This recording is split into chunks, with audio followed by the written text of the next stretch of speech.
Hello dear students 10+2 ਦਾ technology ਅਤੇ ਈ-ਕਮਰਸ ਭਾਗ ਦੂਜਾ ਉਸ ਦਾ ਅਗਲਾ ਟੌਪਿਕ ਅਸੀਂ ਅੱਜ ਕਰਨ ਲੱਗੇ ਹਾਂ advantages of information technology myself Parjinder Kaur vocational mistress ਸਰਕਾਰੀ ਸੀਨੀਅਰ ਸੈਕੰਡਰੀ ਸਕੂਲ ਰਟੌਲ। ਦੋ ਟੌਪਿਕ ਪਿਛਲੀ ਵੀਡੀਓ 'ਚ ਅਸੀਂ ਪੜ੍ਹੇ ਸੀ ਮੀਨਿੰਗ ਅਤੇ ਸਕੋਪ।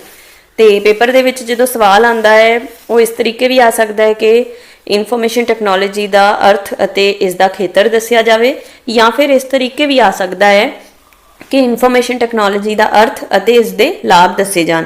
ਸੋ ਕਿਸੇ ਵੀ ਤਰੀਕੇ ਪ੍ਰਸ਼ਨ ਆ ਸਕਦਾ ਹੈ। ਚੱਲਦੇ ਹਾਂ ਅਸੀਂ ਆਪਣੇ ਟੌਪਿਕ ਵੱਲ ਜਿਹੜਾ ਹੈ ਐਡਵਾਂਟੇजेस ਆਫ ਇਨਫੋਰਮੇਸ਼ਨ ਟੈਕਨੋਲੋਜੀ ਭਾਵ ਇਨਫੋਰਮੇਸ਼ਨ ਟੈਕਨੋਲੋਜੀ ਦਾ ਮਹੱਤਵ ਅਤੇ ਲਾਭ।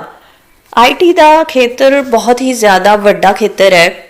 ਅਸੀਂ ਸਕੋਪ ਦੇ ਵਿੱਚ ਪਹਿਲਾਂ ਹੀ ਪੜ੍ਹ ਚੁੱਕੇ ਹਾਂ ਕਿ ਅੱਜ ਕੱਲ੍ਹ ਹਰ ਇੱਕ ਜਗ੍ਹਾ ਤੇ ਭਾਵੇਂ ਉਹ ਕੋਈ ਸਕੂਲ ਹੈ, ਭਾਵੇਂ ਉਹ ਕੋਈ ਹਸਪੀਟਲ ਹੈ, ਭਾਵੇਂ ਉਹ ਕੋਈ ਵੀ ਵਪਾਰਿਕ ਸੰਸਥਾ ਹੈਗੀ ਹੈ, ਹਰ ਜਗ੍ਹਾ ਤੇ ਸਾਨੂੰ ਆਈਟੀ ਦੀ ਜ਼ਰੂਰਤ ਪੈਂਦੀ ਹੈ। ਸੋ ਆਈਟੀ ਦੇ ਵਿੱਚ ਜਿਹੜੇ ਵੀ ਯੰਤਰ ਹੈਗੇ ਆ, ਇੰਟਰਨੈਟ ਹੈ, ਕੰਪਿਊਟਰ ਹੈ ਜਾਂ ਜਿਹੜੀਆਂ ਵੀ ਸੇਵਾਵਾਂ ਹੈ, ਈਮੇਲ ਹੈਗੀ ਆ ਜਾਂ ਚੈਟਿੰਗ ਹੈ, ਵੀਡੀਓ ਕਾਨਫਰੰਸਿੰਗ ਆ, ਇਹ ਸਾਰੀਆਂ ਜਿਹੜੀਆਂ ਸੇਵਾਵਾਂ ਹੈਗੀਆਂ ਇਹ ਸਾਡੇ ਬਿਜ਼ਨਸ ਨੂੰ ਹੋਰ ਅੱਗੇ ਵਧਾਉਣ ਦੇ ਵਿੱਚ ਬਹੁਤ ਜ਼ਿਆਦਾ ਹੈਲਪਫੁਲ ਹੈਗੀਆਂ। ਸੋ ਆਓ ਅਸੀਂ ਵੇਖਦੇ ਹਾਂ ਕਿ ਆਈਟੀ ਦੇ ਲਾਭ ਕੀ ਹੈਗੇ ਆ ਐਡਵਾਂਟੇजेस ਆਫ ਇਨਫੋਰਮੇਸ਼ਨ ਟੈਕਨੋਲੋਜੀ। ਸਭ ਤੋਂ ਪਹਿਲਾ ਜਿਹੜਾ ਲਾਭ ਹੈ ਉਹ ਹੈਗਾ ਹੈ ਕਮਿਊਨੀਕੇਸ਼ਨ, ਰਾਬਤਾ ਕਹਿੰਦੇ ਅਸੀਂ ਇਸ ਨੂੰ ਪੰਜਾਬੀ ਸੰਚਾਰ ਵੀ ਲਿਖ ਸਕਦੇ ਹੋ ਤੁਸੀਂ। ਦੂਸਰਾ ਹੈਗਾ ਹੈ ਮਾਰਕੀਟਿੰਗ।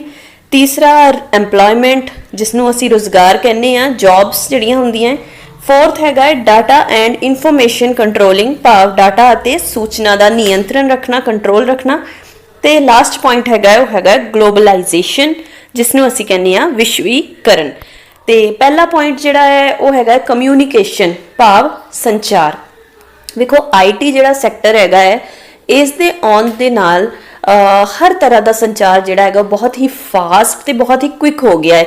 ਜਿਵੇਂ ਕਿ ਜਿਹੜੀਆਂ ਸੁਵਿਧਾਵਾਂ ਸਾਨੂੰ ਆਈਟੀ ਪ੍ਰੋਵਾਈਡ ਕਰਦਾ ਹੈ ਲਾਈਕ SMS, ਈਮੇਲ ਜਾਂ ਵੀਡੀਓ ਕਾਨਫਰੰਸਿੰਗ, ਇਹਨਾਂ ਦੀ ਮੈਂ ਪਹਿਲਾਂ ਵੀ ਗੱਲ ਕੀਤੀ ਸੀਗੀ। ਇਹਨਾਂ ਦੀ ਮਦਦ ਦੇ ਨਾਲ ਕੋਈ ਵੀ ਵਪਾਰੀ ਦੇਸ਼ ਦੇ ਕਿਸੇ ਵੀ ਕੋਨੇ ਤੇ ਬੈਠੇ ਦੂਸਰੇ ਗ੍ਰਾਹਕ ਨਾਲ ਜਾਂ ਦੂਸਰੇ ਵਪਾਰੀ ਨਾਲ, ਸਪਲਾਇਰ ਨਾਲ ਆਰਾਮ ਦੇ ਨਾਲ ਉਹ ਗੱਲ ਕਰ ਸਕਦਾ ਹੈ, ਆਰਾਮ ਦੇ ਨਾਲ ਉਹ ਬਿਜ਼ਨਸ ਅੱਗੇ ਹੋਰ ਜ਼ਿਆਦਾ ਵਧਾ ਸਕਦਾ ਹੈ। ਸੋ ਪਹਿਲਾਂ ਜਿਹੜੀ ਇਨਫੋਰਮੇਸ਼ਨ ਸ਼ੇਅਰ ਕਰਨ ਦੇ ਵਿੱਚ ਸਾਨੂੰ ਕਿੰਨੇ ਦਿਨ ਲੱਗ ਜਾਂਦੇ ਸੀ, ਕਿੰਨਾ ਟਾਈਮ ਲੱਗ ਜਾਂਦਾ ਸੀ। ਜਦੋਂ ਥਰੂ ਲੈਟਰ ਬਾਕਸ ਦੇ ਸਾਡੇ ਚਿੱਠੀਆਂ ਜਾਂਦੀਆਂ ਹੁੰਦੀਆਂ ਸੀਗੀਆਂ, ਕਮਿਊਨੀਕੇਸ਼ਨ ਦਾ ਜਿਹੜਾ ਪੁਰਾਣਾ ਜ਼ਰੀਆ ਸੀਗਾ ਉਸ ਦੇ ਵਿੱਚ ਸਾਡੀ ਕਮਿਊਨੀਕੇਸ਼ਨ ਇੱਕ ਬਹੁਤ ਹੀ ਸਲੋ ਸਪੀਡ ਦੇ ਨਾਲ ਚੱਲਦੀ ਸੀ। ਆਈਟੀ ਦੇ ਆਉਣ ਦੇ ਨਾਲ ਉਹ ਕਮਿਊਨੀਕੇਸ਼ਨ ਬਹੁਤ ਹੀ ਜ਼ਿਆਦਾ ਫਾਸਟ ਹੋ ਗਈ ਹੈ, ਪਲੱਸ ਬਹੁਤ ਹੀ ਜ਼ਿਆਦਾ ਐਕਿਊਰੇਟ ਹੋ ਗਈ ਹੈ। ਐਕਿਊਰੇਟ ਕਿਵੇਂ? ਜਿਸ ਤਰੀਕੇ ਦੀ ਇਨਫੋਰਮੇਸ਼ਨ ਅਸੀਂ ਭੇਜਦੇ ਹਾਂ ਸੇਮ ਫਾਰਮ ਦੇ ਵਿੱਚ ਬਿਨਾਂ ਕਿਸੇ ਬਦਲਾਵ ਤੋਂ ਉਸੇ ਤਰ੍ਹਾਂ ਦੀ ਇਨਫੋਰਮੇਸ਼ਨ ਅਗਲੇ ਵਿਅਕਤੀ ਤੱਕ ਪਹੁੰਚ ਜਾਂਦੀ ਹੈ ਜਿਹਨੂੰ ਅਸੀਂ ਉਹ ਇਨਫੋਰਮੇਸ਼ਨ ਭੇਜਣੀ ਹੈ। ਤੇ ਇਸੇ ਤਰੀਕੇ ਨਾਲ ਜੇ ਅਸੀਂ ਕੋਈ ਡਾਟਾ ਮੰਗਾਉਣਾ ਹੈ ਕਿਸੇ ਤੋਂ ਤੇ ਸਾਨੂੰ ਬਿਨਾਂ ਕਿਸੇ ਚੇਂਜ ਤੋਂ ਉਹ ਡਾਟਾ ਪ੍ਰਾਪਤ ਹੋ ਜਾਂਦਾ ਹੈ। ਸੋ ਆਈਟੀ ਦਾ ਇੱਕ ਬਹੁਤ ਵੱਡਾ ਰੋਲ ਹੈਗਾ ਹੈ ਕਮਿਊਨੀਕੇਸ਼ਨ ਦੇ ਵਿੱਚ। ਸੋ ਇਸ ਨੂੰ ਅਸੀਂ ਕਵਾਂਗੇ ਕਿ ਇਹ ਆਈਟੀ ਦਾ ਪਹਿਲਾ ਲਾਭ ਹੈਗਾ ਹੈ। ਦੂਸਰਾ ਜਿਹੜਾ ਆਈਟੀ ਦਾ ਲਾਭ ਸਾਨੂੰ ਮਿਲਿਆ ਹੈ ਉਹ ਹੈਗਾ ਹੈ ਮਾਰਕੀਟਿੰਗ ਫੀਲਡ ਦੇ ਵਿੱਚ। ਵੇਖੋ ਮਾਰਕੀਟਿੰਗ ਇੱਕ ਬਹੁਤ ਹੀ ਪੁਰਾਣਾ ਕਨਸੈਪਟ ਹੈ, ਅੱਜ ਤੋਂ ਨਹੀਂ, ਸ਼ੁਰੂ ਤੋਂ ਹੀ ਜਦੋਂ ਪੈਸਾ ਨਹੀਂ ਵੀ ਸੀ ਹੁੰਦਾ ਉਸ ਵੇਲੇ ਤੋਂ ਵੀ ਮਾਰਕੀਟਿੰਗ ਕੀਤੀ ਜਾਂਦੀ ਸੀ। ਮਾਰਕੀਟਿੰਗ ਦਾ ਮਤਲਬ ਕੀ ਹੈ? ਜਿੱਥੇ ਬਾਇਰਸ ਤੇ ਸੈਲਰ ਸਾਹਮਣੇ ਆ ਜਾਂਦੇ ਆ ਉਹ ਮਾਰਕੀਟਿੰਗ ਹੈ। ਹੁਣ ਮਾਰਕੀਟਿੰਗ ਸਿਰਫ ਕਿਸੇ ਖਾਸ ਜੀਓਗ੍ਰਾਫੀਕਲ ਏਰੀਆ ਦੇ ਨਾਲ ਕਹਿ ਲਓ ਕਿ ਰਿਲੇਟਿਡ ਨਹੀਂ ਹੈ। ਭਾਵੇਂ ਉਹ ਬਾਇਰ ਸਪਲਾਇਰ ਇੱਕ ਦੂਜੇ ਦੇ ਸੰਪਰਕ ਦੇ ਵਿੱਚ ਥਰੂ ਇੰਟਰਨੈਟ ਆ ਜਾਣ, ਠੀਕ ਹੈ, ਥਰੂ ਵਰਬਲ ਕਮਿਊਨੀਕੇਸ਼ਨ ਆ ਜਾਣ, ਥਰੂ ਰਿਟਨ ਕਮਿਊਨੀਕੇਸ਼ਨ ਆ ਜਾਣ, ਇੱਕ ਦੂਜੇ ਦੇ ਸੰਪਰਕ ਵਿੱਚ, ਉਸ ਨੂੰ ਮਾਰਕੀਟਿੰਗ ਦਾ ਹਿੱਸਾ ਮੰਨਿਆ ਜਾਂਦਾ ਹੈ। ਉਸ ਨੂੰ ਵੀ ਅਸੀਂ ਮਾਰਕੀਟ ਦੇ ਵਿੱਚ ਕੰਸੀਡਰ ਕਰਦੇ ਹਾਂ। ਸੋ ICT ਦੇ ਆਉਣ ਦੇ ਨਾਲ ਨੋ ਡਾਊਟ ਮਾਰਕੀਟਿੰਗ ਦੇ ਵਿੱਚ ਇੱਕ ਬਹੁਤ ਹੀ ਜ਼ਿਆਦਾ ਇਨੋਵੇਟਿਵ ਚੇਂਜ ਆਈ ਹੈ। ਉਹ ਕਿਵੇਂ? ਜਿਵੇਂ ਦੇਖੋ ਆਨਲਾਈਨ ਸ਼ਾਪਿੰਗ ਬਾਰੇ ਤੁਸੀਂ ਸੁਣਿਆ ਹੋਣਾ ਹੈ। ਆਨਲਾਈਨ ਸ਼ਾਪਿੰਗ ਦੇ ਵਿੱਚ ਕੀ ਹੁੰਦਾ ਹੈ ਕਿ ਜਿਹੜੀਆਂ ਵੈਬਸਾਈਟਸ ਹੈਗੀਆਂ ਨਾ ਆਨਲਾਈਨ ਸ਼ਾਪਿੰਗ ਦੀਆਂ, ਫੋਰ ਐਗਜ਼ਾਮਪਲ ਫਲਿੱਪਕਾਰਟ ਹੈ, ਫਲਿੱਪਕਾਰਟ ਹੈ, ਮੰਤਰਾ ਹੈ, ਜਬੋਂਗ, ਇਹ ਸਾਰੀਆਂ ਵੈਬਸਾਈਟਸ ਹੈਗੀਆਂ। ਇਹਨਾਂ ਤੇ ਜਿਹੜੀ ਕੰਪਨੀ ਜਿਹੜੀ ਵੀ ਪ੍ਰੋਡਿਊਸਰ ਹੈਗੀ ਆ ਉਹ ਆਪਣੇ ਵੈਬਸਾਈਟ ਦੇ ਉੱਤੇ ਪ੍ਰੋਡਕਟਸ ਪਾ ਦਿੰਦੇ ਆ ਤੇ ਜਿਹਨੇ ਉਹ ਪਰਚੇਜ਼ ਕਰਨੇ ਆ ਉੱਥੋਂ ਘਰ ਬੈਠੇ ਹੀ ਉਸ ਪ੍ਰੋਡਕਟ ਨੂੰ ਖਰੀਦ ਸਕਦੇ ਆ। ਸੋ ਇਹ ਸਾਰਾ ਕਿਹਦੀ ਮਦਦ ਦੇ ਨਾਲ ਹੋਇਆ?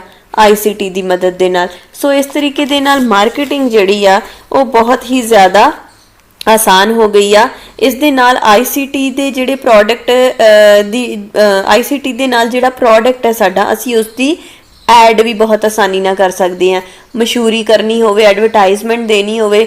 ਪਹਿਲਾਂ ਪੁਰਾਣੇ ਸੋਰਸਿਸ ਸੀਗੇ ਟੀਵੀ ਜਾਂ ਨਿਊਜ਼ਪੇਪਰ, ਹੈ ਨਾ, ਪਰ ਹੁਣ ਥਰੂ ਇੰਟਰਨੈਟ, ਥਰੂ ਈਮੇਲ ਵੀ ਅਸੀਂ ਇਸ ਚੀਜ਼ ਨੂੰ ਈਜ਼ੀਲੀ ਕਰ ਸਕਦੇ ਹਾਂ। ਅਗਲਾ ਹੈਗਾ ਹੈ ਟੌਪਿਕ ਐਮਪਲੋਇਮੈਂਟ। ਐਮਪਲੋਇਮੈਂਟ ਭਾਵ ਰੁਜ਼ਗਾਰ, ਨੌਕਰੀਆਂ। ਠੀਕ ਹੈ, ਆਈਟੀ ਦਾ ਖੇਤਰ ਬਹੁਤ ਹੀ ਜ਼ਿਆਦਾ ਵੱਡਾ ਹੈ। ਇਸ ਦੇ ਵਿੱਚ ਬਹੁਤ ਸਾਰੇ ਹੋਰ ਖੇਤਰ ਸ਼ਾਮਿਲ ਹੁੰਦੇ ਆ ਜਿਨ੍ਹਾਂ ਨੂੰ ਅਸੀਂ ਉਪ ਖੇਤਰ ਕਹਿੰਦੇ, ਜਿਵੇਂ ਕਿ ਵੈਬ ਡਿਜ਼ਾਈਨਿੰਗ, ਕੋਈ ਵੈਬਸਾਈਟ ਨੂੰ ਬਣਾਉਣਾ, ਹੈ ਨਾ, ਡਾਟਾਬੇਸ ਮੈਨੇਜਰ ਹੈਗੇ ਆ, ਜਾਂ ਹਾਰਡਵੇਅਰ ਇੰਜੀਨੀਅਰ ਆ, ਸੌਫਟਵੇਅਰ ਇੰਜੀਨੀਅਰ ਆ। ਇਹ ਸਾਰੇ ਵੱਖਰੇ ਵੱਖਰੇ ਖੇਤਰ ਆ ਤੇ ਇਹਨਾਂ ਦੇ ਵਿੱਚੋਂ ਵੱਖਰੇ ਵੱਖਰੇ ਕਿੱਤੇ ਪੈਦਾ ਹੋ ਜਾਂਦੇ ਆ। ਸੋ ਆਈਟੀ ਦੇ ਆਉਣ ਦੇ ਨਾਲ ਕੀ ਲਾਭ ਹੋਇਆ ਹੈ ਸਾਨੂੰ?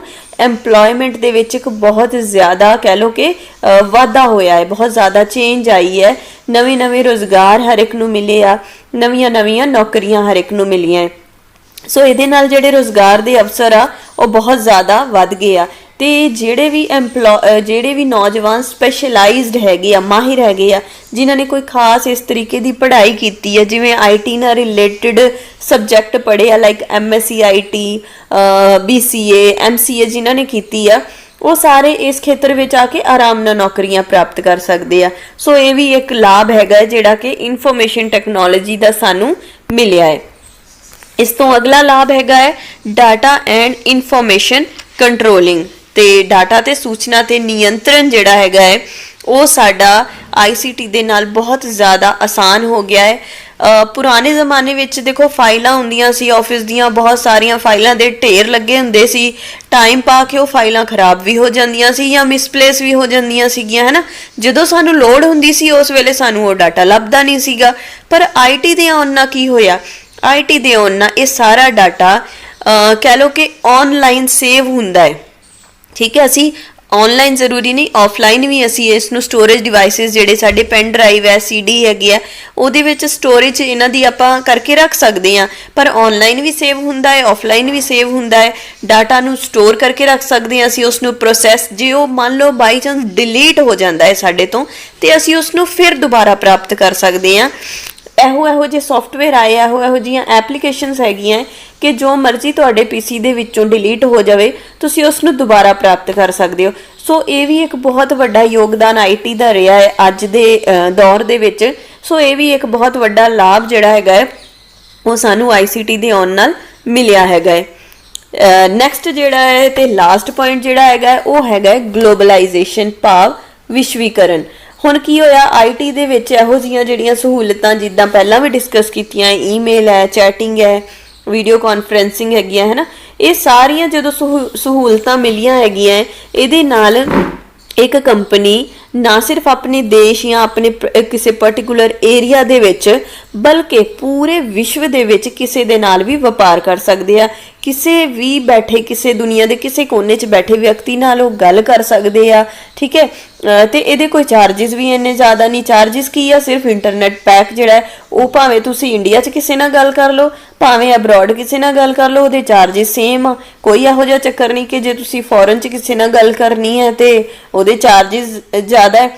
ਤੇ ਬਿਲਕੁਲ ਹਾਈ ਸਪੀਡ ਦੇ ਵਿੱਚ ਹੁਣ ਇਹ ਸਾਰੀ ਕਮਿਊਨੀਕੇਸ਼ਨ ਜਿਹੜੀ ਹੁੰਦੀ ਹੈ, ਇਹਦੀ ਵਜ੍ਹਾ ਦੇ ਨਾਲ ਕੀ ਹੋਇਆ, ਸਾਡਾ ਜਿਹੜਾ ਬਿਜ਼ਨਸ ਆ ਤੇ ਸਾਡੀ ਜਿਹੜੀ ਇੰਡਸਟਰੀਜ਼ ਆ ਉਹ ਵੀ ਗਲੋਬਲ ਲੈਵਲ ਤੇ ਗਰੋ ਕਰ ਰਹੀਆਂ। ਸੋ ਇਹ ਸਾਰਾ ਦਾ ਸਾਰਾ ਜਿਹੜਾ ਬੈਨੀਫਿਟ ਹੈ, ਜਿਹੜਾ ਲਾਭ ਹੈ, ਸਾਨੂੰ IT ਦੇ ਆਉਣ ਨਾਲ ਹੋਇਆ। ਸੋ ਇਹ ਵੀ ਇਸ ਦਾ ਅਗਲਾ ਇੱਕ ਪੁਆਇੰਟ ਸੀਗਾ।